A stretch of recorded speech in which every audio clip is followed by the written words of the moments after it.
Obra Misionera Nueva Vida lo invita a compartir una breve reflexión basada en la palabra de Dios.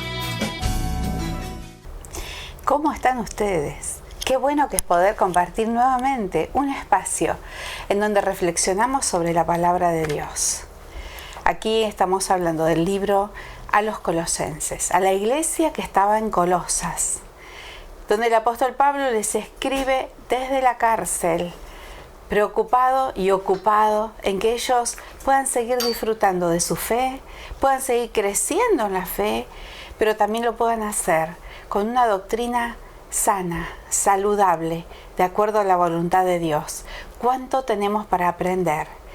No solo del apóstol Pablo, sino también de todo lo que él escribía en sus cartas a las iglesias que él mismo había fundado. En este caso, él escribe a los colosenses, pero en una parte del capítulo 1, él habla especialmente de su oración, de cuál es su oración ante el trono de Dios por los colosenses. Y esta oración me llama mucho la atención, los conceptos que Pablo vierte en esta oración.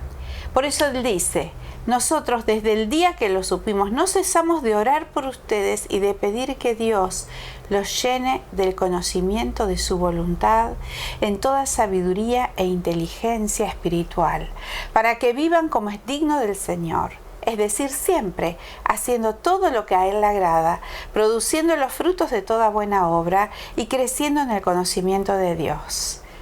Cuando Él habla y dice: no cesamos de orar por ustedes, habla de un corazón que tiene el corazón, la mirada, el pensamiento puesto en esa iglesia.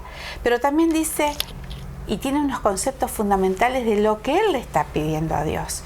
Y una de las cosas que le está pidiendo a Dios es que los llene del conocimiento y de su voluntad, que los llene de toda sabiduría y de toda inteligencia. ¿Y cuál es el conocimiento de la voluntad de Dios? El conocimiento y la sabiduría son los que provienen de lo alto.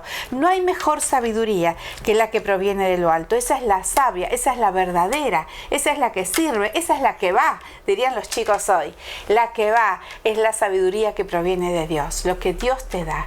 No es solamente decir yo estudio y adquiero conocimientos. Lo importante es que ese conocimiento tenga en sí mismo la gracia de Dios, lo que Dios te da, que es lo que añade para que esa sabiduría sea aquella que necesitamos para llevar adelante nuestra vida cristiana. Hay muchos tipos de sabidurías, de ideologías en nuestra sociedad hoy en día que realmente no nos hacen bien, que hacen daño. En la antigüedad también existían. Y estaban, por ejemplo, los gnósticos, y había sectores que estudiaban todo esto de la sabiduría y pensaban que había otra sabiduría que no era la que provenía de Dios, que era buena para ellos. Y por eso Pablo limita el conocimiento a la sabiduría que proviene de Dios, porque ese es el conocimiento que a nosotros nos hace bien y nos hace crecer personalmente, nos hace formar como personas, nos hace formar en la sociedad y nos hace transitar en este mundo para llegar a ese destino final junto al Señor. Esa sabiduría, ese conocimiento que provienen de Dios no es lo que el mundo da, no es lo que el mundo, estoy hablando de la sociedad hoy en día con ciertas ideologías que muchas veces son erróneas y no están de acuerdo ni basadas en la palabra de Dios.